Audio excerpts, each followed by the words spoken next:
All rise. Judge Vonda B. Court is now in session. Judge, this is case number JVB 1006, Shaw versus Shaw. Thank you. Welcome. You all may be seated. Okay. Amelia Shaw, you brought this case before the court. What's going on?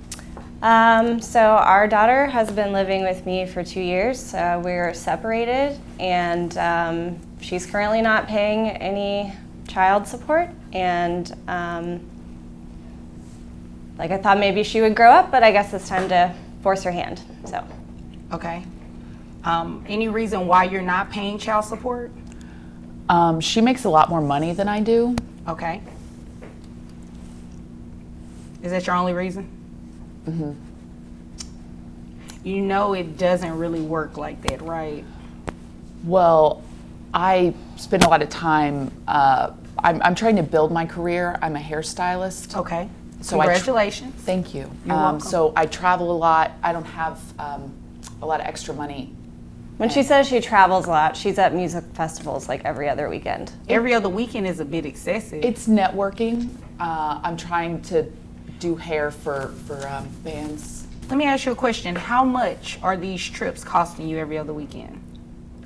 Probably close to $1,000. Close to $1,000, and you're going twice a month? Yeah, sometimes. You're spending $2,000 a month to go to music festivals when you could be paying child support. So that means you can afford to pay child support, right? Well, yeah. That means that, right? I mean, yeah, probably. So what's the reason that you're not paying? Because it can't be that she makes more money when you obviously have the finances to do it. Well, if I'm being honest, I would hope you are. When we talked about having a kid, she was sort of more enthusiastic about it than I Okay. was. I'm the biological mother. I'm trying to also figure out, biologically related. but I'm trying to figure out what does that have to do with anything? Well, it's kind of more on her, if you think. Are you kidding me? Well, if you. Because I gave birth to I don't even understand what's going on right now. What do you mean that it's kind of more on her? It's your child too. She wanted it more. But you wanted it too, right? Yeah, you were on board with this. I was. So you're going to still be on board with paying child support then? Because it's still your child. You don't get to pick and choose when you want to be a parent. It doesn't work like that. If you can spend $2,000 a month to go to music festivals, you can definitely pay her child support. And if you're out of town every other weekend, how are you seeing that child as much as you proclaim? That doesn't make sense. I FaceTime. She's drunk when she FaceTimes. Half the time I can't hand the phone over. Indulge from time to time. Right, and I am not buying anything that you're over there talking about. So you know what I'm going to do? I'm going to get straight into the child support, and you are going to pay, okay?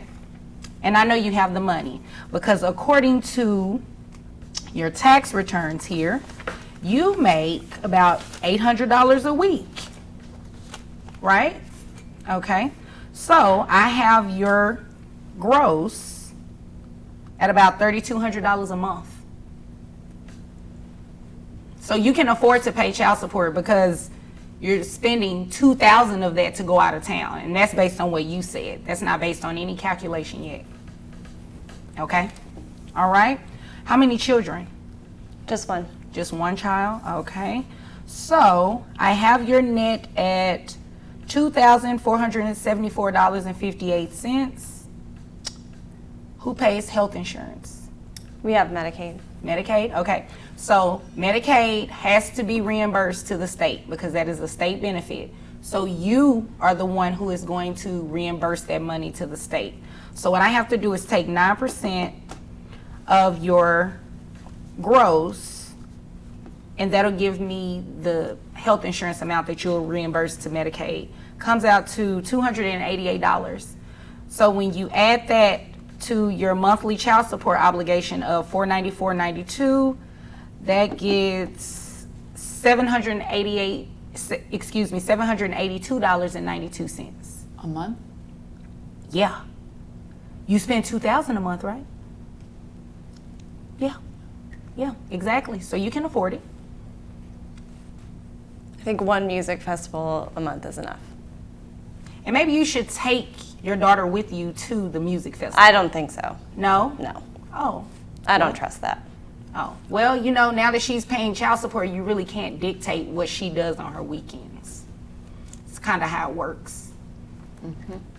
I just don't think that's a safe environment for a 3-year-old to be in. It may not be, but until something actually happens, you can't dictate that. You wanted child support, you gave rights. You pretty much gave birth to a visitation rights. You understand? Yeah. And child support and custody are completely different. So that doesn't mean at any point, if she stops paying, that you can start denying her access to the child. It doesn't work like that. Okay. You all understand? Okay, anything further? No, ma'am. Anything further from you? Okay, if there's nothing further, you all are dismissed. I just want to go over what you all witnessed in the case of Shaw versus Shaw. Whomever the child lives with is very simple. That's the person who receives the benefit of child support. The non-custodial parent is going to be the parent that the child does not live with, and they're going to be obligated to pay child support, and it's just that simple. Do you know of anyone who's experienced a similar situation? Be sure to subscribe to our channel and make sure you comment below. You never know, their story may end up as a scenario on our show. After all, these kids aren't raised on air alone. Support Court with Judge Vonda B.